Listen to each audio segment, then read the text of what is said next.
Assalamu alaikum. You're watching Views and News, and I'm Faisal Rahman live from our Islamabad studios. Today we'll be talking about this very interesting aspect that is about the ongoing negotiation with the Tehrik-e-Taliban Pakistan, TTP. Now, Pakistan's national security, as we all know, has very clearly been defined, and one of the major aspects is about the internal and external threat. Now, we have also learnt that the government of Pakistan Muslim League Nawaz, or rather, let me put it this way, this coalition government of Pakistan Muslim League Nawaz, Pakistan People's Party, and all the other remaining parties, including the JUIF, ANP, MQM, they are on board regarding these particular negotiations. Now, the interesting aspect is that now it has been said and declared that whatever negotiations will take place, whatever talks we're going to have with the leadership of Tehrik-e-Taliban Pakistan, that is going to be under the constitutional framework and within certain given boundaries. Now, what exactly is that supposed to mean? So, if there is a constitutional cover to that, because it is a banned outfit, and technically speaking, you do not negotiate with the banned outfits. But this is an exceptional case. At the end of the day, what matters is about the stability of Pakistan. Now, what exactly is happening? Where exactly are they heading? What are the major issues where there is some sort of a bone of contention? We'll be talking about that in detail. What exactly is our interest in this particular negotiation process? What are they looking at? And can it be translated into a win-win situation? Now, that is a million-dollar question. Now, to talk about this very important issue before I introduce you to our panelists, let's watch this report that has been made by our production team. Pakistan's sacrifices for eradicating the terrorism out of Pakistan are being recognized by the whole world, as well as the world have also acknowledged Pakistan's prioritization of peace. In this regard, the meeting of the Parliamentary Committee on National Security, which was chaired by Prime Minister Shehbaz Sharif, has formally approved the process of negotiations with Tehrik-e-Taliban Pakistan within the framework of the Constitution, and the formation of a Parliamentary Oversight Committee, which would be responsible for monitoring the process within the constitutional framework, was also approved. In this meeting, it was told that the government is negotiating with the banned Tehrik-e-Taliban Pakistan within the framework of Constitution to strengthen regional and internal peace. It was informed that the final results would be implemented after the completion of the procedure within the ambit of the Constitution and approval of the government. The participants reiterated that Pakistan has made remarkable achievements against terrorism and extremism, which have been recognized globally. Now, to talk about this, let me quickly introduce you to our panelists. We have with us in our studio on my right is Dr. Shabana Fayyaz. She is the Chairperson of Defence and Strategic Studies at Qaid-e-Azam University. Thank you very much, ma'am, for your time.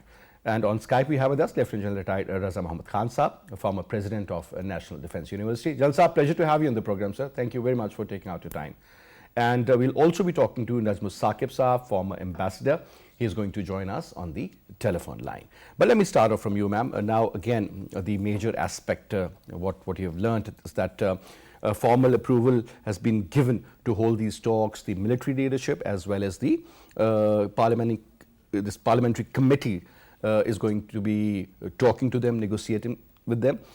Now, the real issue is, ma'am, when we say the constitutional framework or the given parameters or the boundaries, let me start off from there. What exactly is that supposed to mean? Certain checks or certain caps are in place. What exactly is that? To begin with, the constitutional framework, we already have National Security Committee and a National Security framework that includes the elected prime ministers and the interior and other important portfolios, including the establishment and the foreign office and the stakeholders. It has been there for many, many years. It's nothing new that has come out. What is important is that national security parliamentary committees have been there as well. We have a Senate committee. Shahid Hussain Saab has been heading that committee for many, many years, and Foreign Relations Committee as well. Important point is that this is a step that we are going to bring in the political leadership in the framework of the talks that were already underway earlier than this, because this is not something going to happen now, it is happening now. And I'm trying to give you a brief snapshot here that I think it was last September, President Alvi gave a suggestion in a documented suggestion that there should be a dialogue. It was reiterated by the foreign minister of that time, Qureshi Saab, and later on former Prime Minister Imran Khan also said in one of his interviews. So, and then after that we also saw the ceasefire being announced, and then the 3-month truce as well. But then what we have seen is that the lull in the developments, and there have been a lot of debate on that. But as we see the changes in the House, change of government and others, but there was something that was already going on, and what is the prime purpose of this in-camera briefing was that the stakeholders or the people who are involved in the dialogue, including the Taliban who facilitated that, Afghan Taliban, they wanted to brief the political leadership on that. And there was, as documented, there was a lot of debate on that, and after such consensus was reached that there has to be a parliamentary oversight of the process. All right. What remains vague is, it is, of course, it is a very sensitive subject. Details are not given at the moment that who is going to be a part of that final dialogue. So it is a process in transition. So that is where the role of constitution comes in, that anything that happens for the national security of Pakistan has to be endorsed by the people will. People will is expressed through the elected representatives. So this is a process. All right. Now coming to you, Jan Saab, obviously these negotiations are extremely important, and this is not the first time that we are holding a certain process, negotiation process, or you may call it a dialogue. But sir, number one factor was about the trust deficit. We have always spoken to the Americans, we have presented so many dossiers to the United Nations, and we know that whoever is supporting them, financing them, giving them the equipment, the training, and then assigning them with certain tasks to destabilize Pakistan. Don't you think, sir, these people, since they are living on those dollars pouring in from those countries which have definitely vested interests in Afghanistan, and they are using their soil against Pakistan.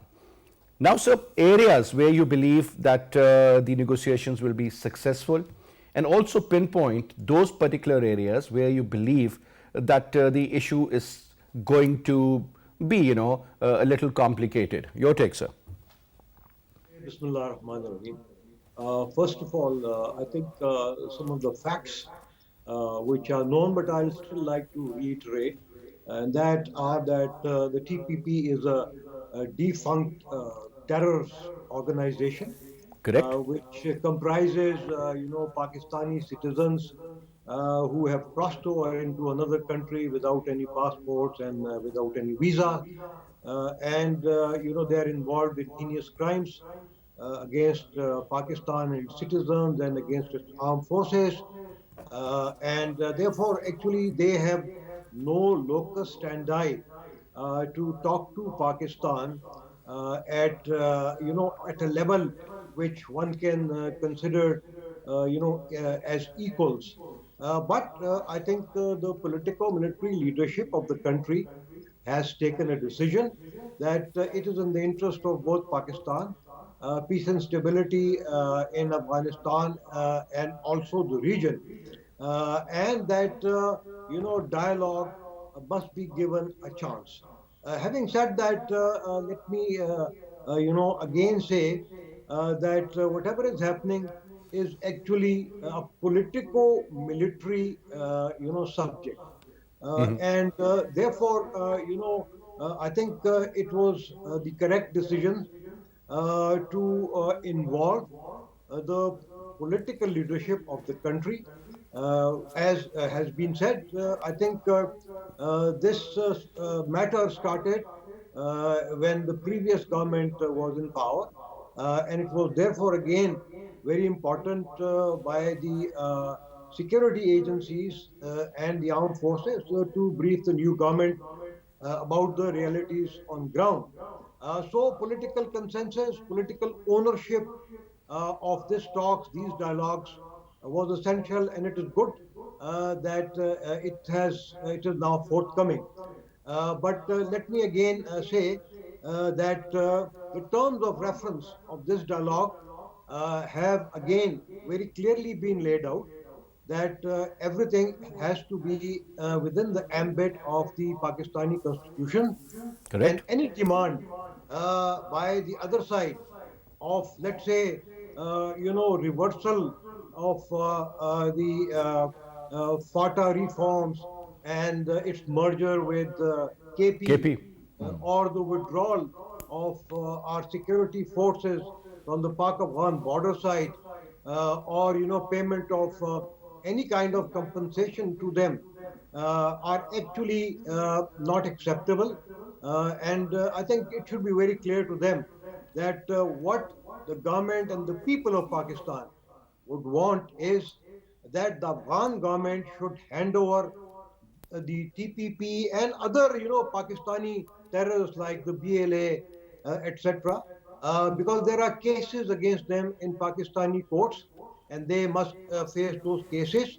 And of course, if there are sentences, they should go through them, and if they are declared that they're innocent, they should be able to live peacefully here in Pakistan. But the Afghan government, unfortunately, is not prepared to do so. So therefore, I think they have now a much greater responsibility to ensure that this dialogue succeeds on the terms which are acceptable to the government and the people of Pakistan, Now, Jalal and Sahab, which are within the ambit of the Constitution of Pakistan, got your point. and not what Got the your other point, sir. side But sir, desires. Jalal Sahab, whenever the negotiations take place, it is all about give and take. Now, I'll just give you a few examples. For example, they want that Sharia should be imposed, their version of Sharia, though we claim that it is an Islamic Republic of Pakistan. So the problem is there on this issue. Swapping of prisoners, definitely again, we want that XYZ people are needed because they have been charged with certain heinous crimes, killing of innocent civilians in particular, even the children. Again, there is a problem. Merger of FATA, they want the reversal. Now, it is impossible to sort of go back to that position again. That is going to be again another bone of contention. You talked about the very important factor, that is about again compensation, which they want. Obviously, the government of Pakistan is not ready. So it seems that we are pole apart. I mean, we are looking towards east, they are looking towards west. And having said that, another important factor, since you talked about the Tehrik-e-Taliban Afghanistan, they have their regime, whether it's legitimate or illegitimate, it's a different subject altogether. But they believe that these people are a part of them, they are Mujahideen, they helped the Afghan Taliban to fight against the invading forces like Americans or NATO perhaps. They seem to be still gelled. Whereas whatever demand which we have and whatever demand they are asking for, I mean, there is an absolute contradiction, Jalal Sahab. How will we move forward? First of all these demands that I have talked about, I think I have picked them up from the media.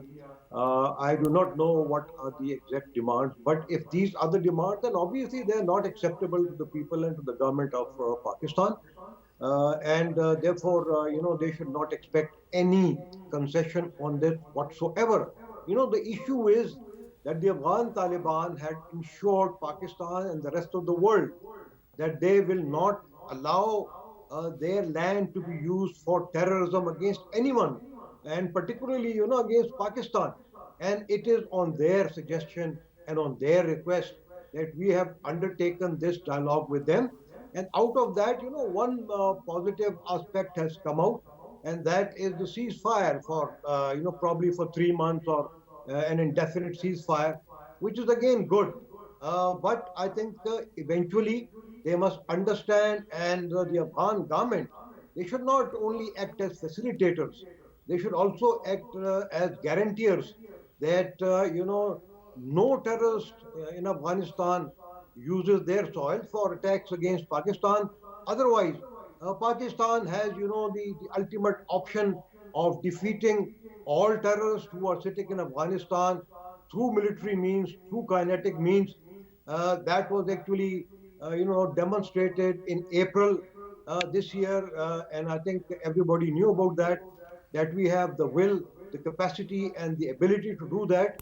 And it is under these environment that I think the TPP and some of their affiliates needs to be very grateful to the government of Pakistan that it is giving a chance to them, for dialogue through which they can return back to Pakistan along with their families, but on the conditions that they respect and accept the Constitution of Pakistan and they come here and live as peaceful citizens and do not, give any ludicrous demands for returning back to peace and stability in Pakistan.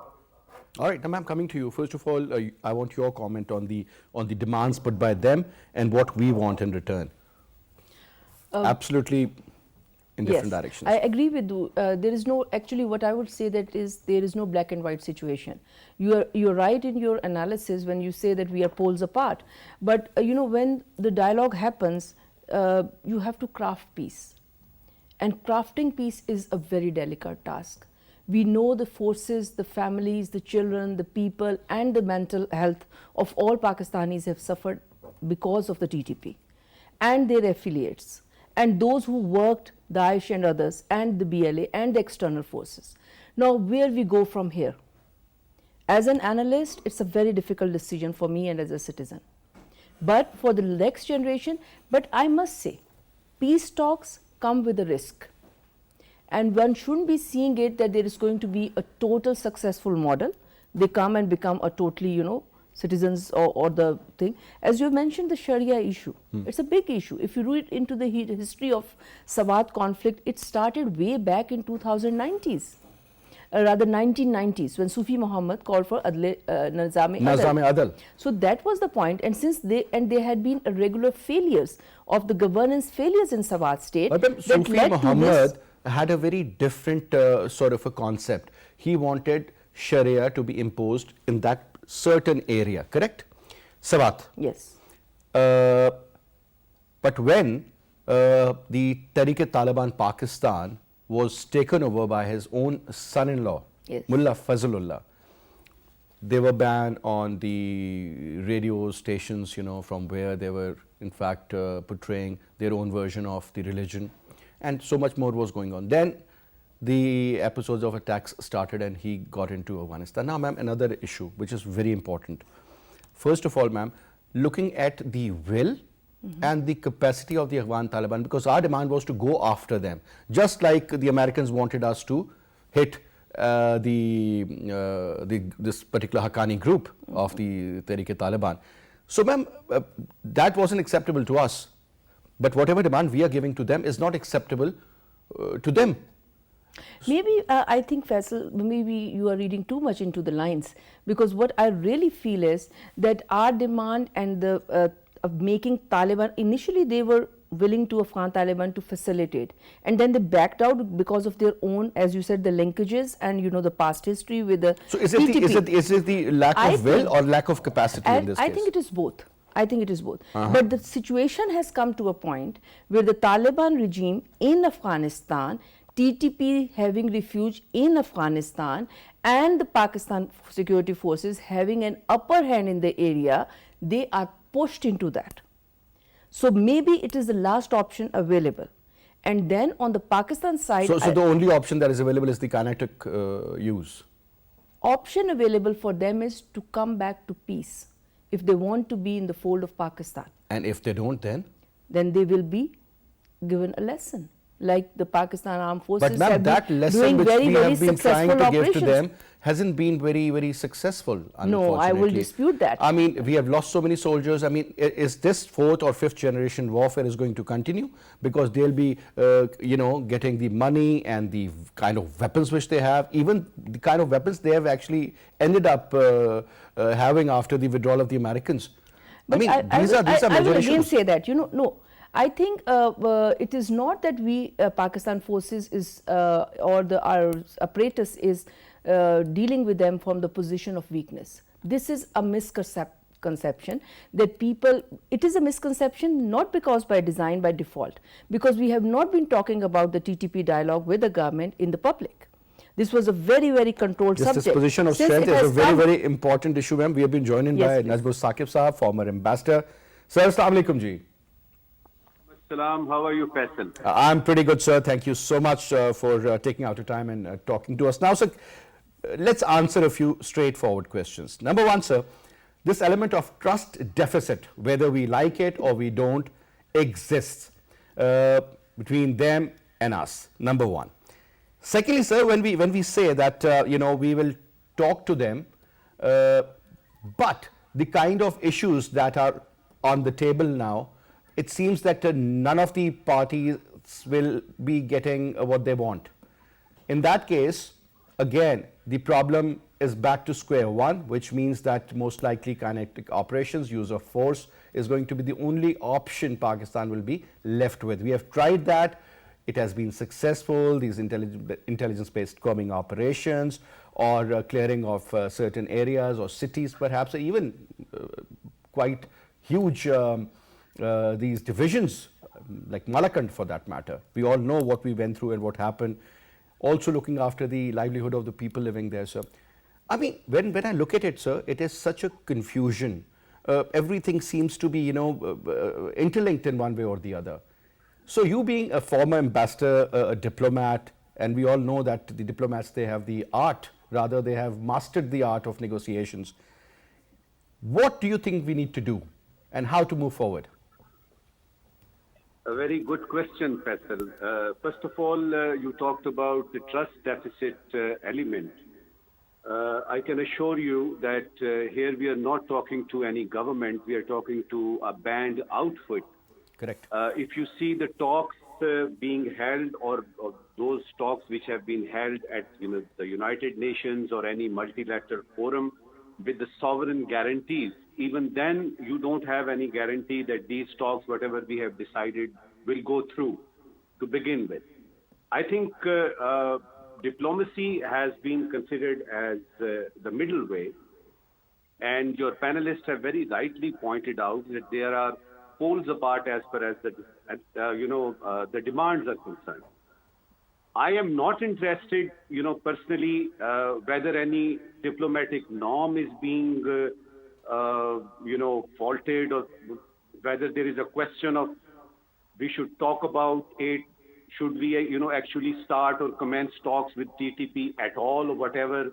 As I was reading, two write-ups in, some Washington-based think tanks, they said that Pakistan should not talk to a banned outfit. Now look, if the United States, if Washington is talking to Taliban, who are ruling Kabul and Afghanistan right now, and they are also a banned outfit, what is the harm in, Pakistan talking to TTP?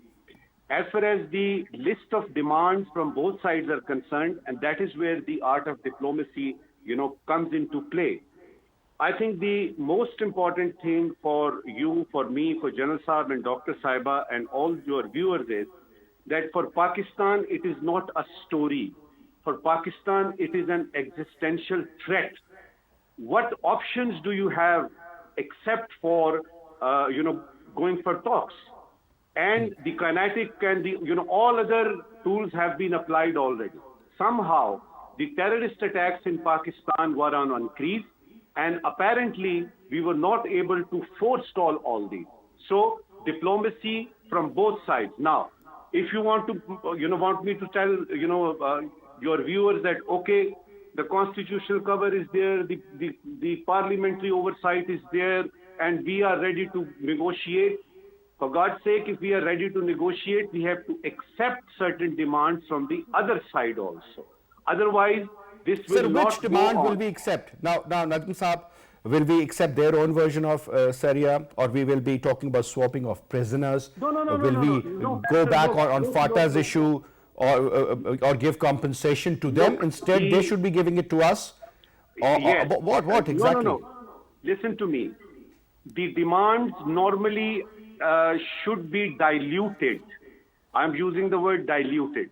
When you are negotiating across a table as diplomats or as, military diplomats, you need to see that till what point you can go, till what point you can concede.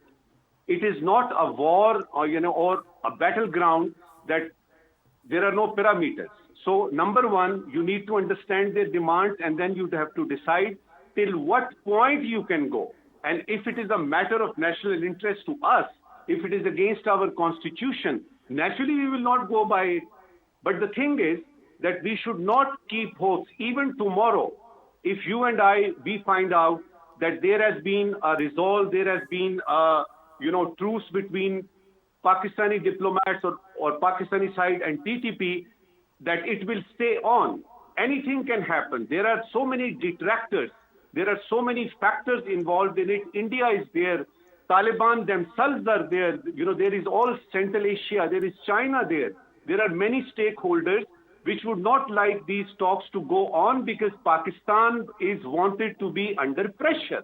And this is one pressure tactic which nobody is taking into account. That why Pakistan is being, fighting on so many fronts, beginning from Pakistan-US relations to Pakistan-India, Kashmir, and then the whole, regional security situation, and we are in the middle of it.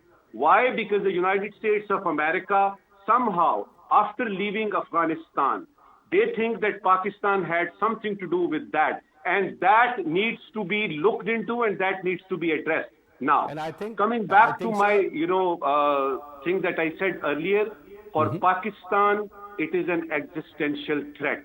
We should not talk about the diplomatic books. We should not talk, a talk threat about is a threat diplomatic and norms, should be whether we should go ahead or not. handled We should. appropriately. Makes a lot of sense. Now, let me bring in General Saab. General Saab, you just heard what Ambassador Saab said. He said, dilute the negotiations in a way that, don't be so stiff. Show some sort of, ability that we can move forward and we can negotiate. Now, so earlier you were asking that what exactly do they want? When I say they, means the regime of the Taliban or the TTP. It said the TTP has demanded withdrawal of security forces from the tribal areas. Again, they spoke about the tribal agencies. Merger is not acceptable to them with Khyber Pakhtunkhwa. Release the fighters and compensate them for the damages. Now, for God's sake, what kind of a demand is this? Whereas Pakistani authorities meanwhile asking for disbanding the banned organization, that just leave them, who were a part of them, they gel well. If you look at the ingredients of both these parties, very much the same, language is very much the same, objectives are perhaps slightly different, but still very much on the same page. And then on top, they say that they should lay down their arms. Come on, it is just asking, a lion to, not to eat meat anymore. And then respect for the constitution. Now, these people already live in that area, sir. I'm not even sure what constitution are we talking about to them. Do they even know what constitution is? Is there any word which is having those alphabets that eventually end up sounding like constitution? Do they even understand what is that supposed to mean? General Saab? Absolutely, I think they do understand. These may be their maximalist demands, but they also know that the people, the government, and the armed forces will never agree to these demands. Also, I think I would respectfully disagree with the Ambassador Saab that the Taliban do not pose, I repeat, do not pose an existential threat to Pakistan. I think they are agents of chaos, and the armed forces and the people, we have been dealing with them in the past, and we can deal with them in the future also. They are now much weaker than the past when the Americans were there, and when Indians and others were giving them, money, training, equipment, and everything else. Therefore, I think we should not succumb to any unconstitutional demands by the Taliban or any one of their affiliates. Of course, in an eventuality when the talks fail, there is a likelihood of they joining hands with the TPP and other agents of chaos like the BLA, the raw agents and the former NDS. But that is for the Afghan government to make sure, as I said earlier, that does not happen, and it should be able to deal with them so that they do not threaten Pakistan And if they do, again, I would say that we are quite capable of defeating them militarily. But let me also But is quickly that the add solution, that, sir? Is that the yes, solution? let me just tell you that, while these talks are being given a chance, I endorse this. It must happen, and let's hope for the best. But simultaneously, I think we must be prepared, for the worst case situations, for which we must now, complete the Pak construction of the fencing of the Pak-Iran border. I think which is only 50% completed. Some of the gaps which are still left in the Pak-Afghan borders, we must again very, I think forcefully take up the case of the return of all Afghan refugees back to their countries. We must be very vigilant at the border crossing points, because actually it is now through those points or through the Pak-Afghan borders that terrorists can infiltrate inside Pakistan. As far as the attacks from across the border by the TPP and others are concerned on our troops, I think they have suffered tremendously, and I think our armed forces are quite capable of repelling them and making them stop through military action. So this means that we will continue, just in case if the negotiations fail, we'll do what we have been earlier doing. But whatever we have been doing earlier was just, a certain procedure to look after that problem till that level. It's not a long-term solution, number one. It is not. Negotiations at the end of the day, whether you talk the First World War, Second World War, or any war, even if this particular war between the Russians and the Ukrainians will end, at the end of the day, it is not going to be by force. Somebody has to sit and talk and make sense. Exactly. Now, number one, ma'am, our border is porous with Afghanistan. They do not even accept the Durrani line, correct? So, when we were erecting that fence, they had issues with that also. So many attacks. You mean Afghan Taliban? Yes, they don't. Initially not, in between now. Whether they, because this is what we believe in. Most of these Taliban, they do not, because they believe that's just one country kind of a thing. On one end, we want that, most of these people who have been living for the last almost 40 years in Pakistan, they have their third generation, or maybe fourth, because they get married early. Yes. So we want to flush them out to Afghanistan, though they have the passports even now. They were born here. They have the ID cards. They're naturalized. They are, scattered all over Pakistan. At the same time, we are saying that, well, at the end of the day, if the negotiations go perfectly the right way in our favor, then 30,000 of the Taliban and their families will return after laying down their arms and do what in Pakistan? I mean, does it make sense to you? I must say that, Faisal, you are mixing two things. Afghan Taliban and the refugees who have come since the first wave, the 1979. We are trying to flush those out. We've been living here for such a long time. No, it's not. We are bound by the UNHCR obligations as the neighborhood policy and our previous government's policies of being fighting the Soviet jihad versus, again by the Mujahideens. So these are the crop of that. This is one element. And Afghan refugees situation is quite different. One shouldn't be mixing the Afghan refugees from waves with the all Afghan Taliban, number one. Number two is that the Pakistan Taliban, TTP, the function that came into being, as you said, the Mullah Fazlullah and the group, and even the Sufi Muhammad took the more than 3,000 boys to fight against US with the Al-Qaeda, and then later on he was arrested. This is a fact. And then the policies changed. We all know that. But the fact of the matter is the TTP is the creation of the war on terror and the operations that Pakistan was involved in. But it is something very negative they have done to their own homeland. So when you say the Taliban, or those who have gone, and Taliban are not only Pashtuns. One has to be very careful. Taliban, yeah. We have all the General Musharraf who banned all the organizations stretching from the Jhangvi groups and others. They mingled up into that. Absolutely. And then they went for another jihad front. And then we also had a lot of, elements, remnants of Al-Qaeda and others who were hiding in that spots. So Pakistan had to push them back, and we know after successful operations and the broken peace agreements, Miran Shah and others, that we had the, the gist and pieces. So what is happening that has actually is, resulted in the trust deficit, because if Naik Mohammed comes, hugs the then Corps Commander 11 Corps Peshawar, and I mean they exchanged the garlands, and remember those pictures, yes. And then we got to know the ban was eliminated. Thup, gone. Yes. And I can give you a long list. I would like to point here is that the discussion these days is that will the TTP, if there is an agreement, what is going to be the new name of the organization in the open documented sources? You come across this debate, even local papers. So the problem is, if they resurface with a new name, and this is not only them, it has happened with BLA and others as well, and this is not only in Pakistan, this is around the world.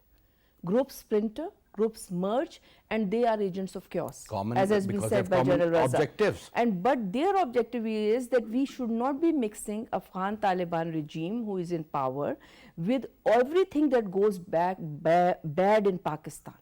We have the gaps, but we also share one common point is, that is, Afghan Taliban regime is not in a position to destabilize Pakistan, irrespective of the affinities they enjoy with TTP. But and I think they this have is the the factor they are capacity pushing. to make you bleed. Even the ant has the capacity to bleed the lion. But the ant doesn't have the capacity to kill 80,000 people, ma'am. I know. And I think that is unforgivable. But something, does it really means that you should not be looking into the other options? It is a hybrid warfare game. One shouldn't be seeing this step only as the last step. There are many series of steps who have occurred earlier, and there are series of the thinkings that are, I have full confidence, is behind this move on political fronts, on strategic fronts, as far as Pakistan is concerned. Now, Najm Saqib Saab, for all the failures of the Americans, at the end of the day, they blamed Pakistan. You remember our current Corps Commander 11 Corps, General Fayyaz Hamid, was the DGISI, and right after 15th of August, the day which we call the fall of Kabul, the man was there. And then there was a short clip in which he said, well, everything will be taken care of. As if, everything was managed by Pakistan, perhaps controlled by Pakistan, orchestrated by Pakistan, and this was the exact result that we wanted. I mean, this kind of an image went and was perceived by the Western world. Now, sir, General Saab, along with General Najm, the DGISI, and the Chief, obviously, General Bajwa, they're all a part of this committee. I mean, the most powerful three: Corps Commander 11 Corps, your DGISI, and your Chief of Army Staff, and the other members, around over 24 members of the committee. Obviously, sir, when you talk about the kinetic decision making that is taken by the Chief, perhaps the Prime Minister can ask for it, but certain decisions are always looked, through the prism of the military. Now, Najm Saqib Saab, negotiations can fail, negotiations can go forward with perfect results. What if they fail? The kinetic option is the only option we are left with?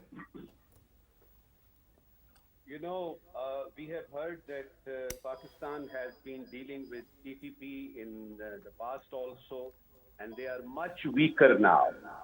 Now, if they are much weaker and we know how to deal with them, why are we talking to them? Why are we interested in having parleys with them, So this is the first question. Second thing is that if there was a military solution, if there was a military solution to any problem relating to Afghanistan, how many years the United States of America tried in Afghanistan?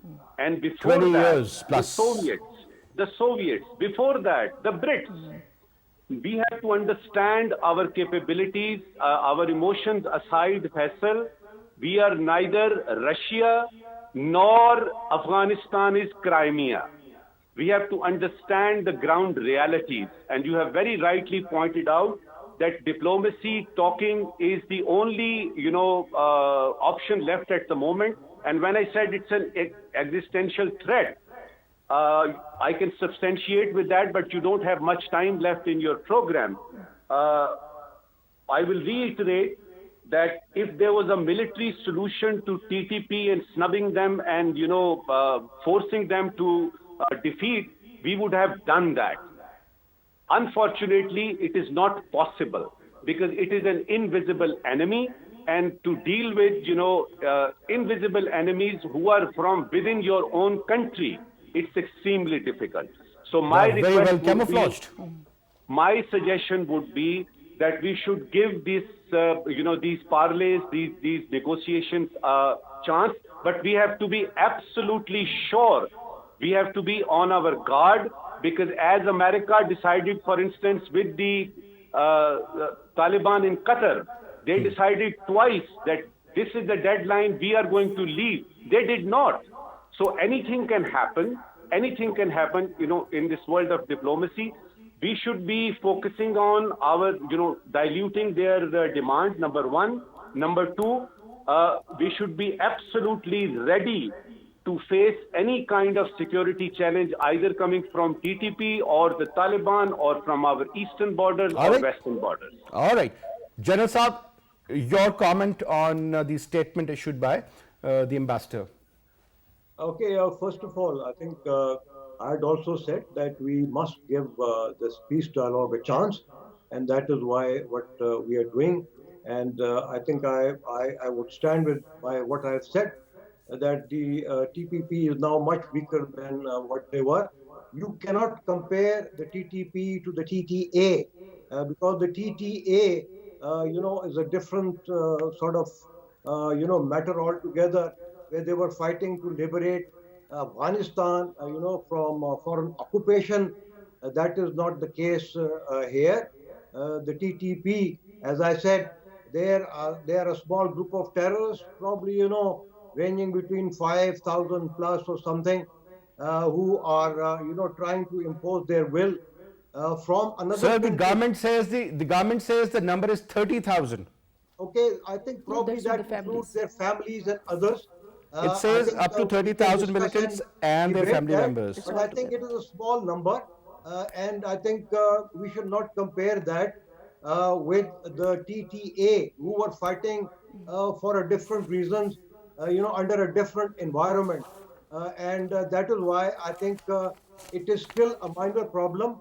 And if these peace parleys fail, I think we are quite prepared, once again, I would say, to deal with them militarily. All right, Jan Saab, thank you very much for your comments.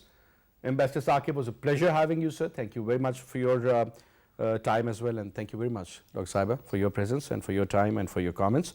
And that's all we have for this hour. I'll see you again at 8:05 p.m. tomorrow. Till then, you take good care of yourself. Khuda Hafiz.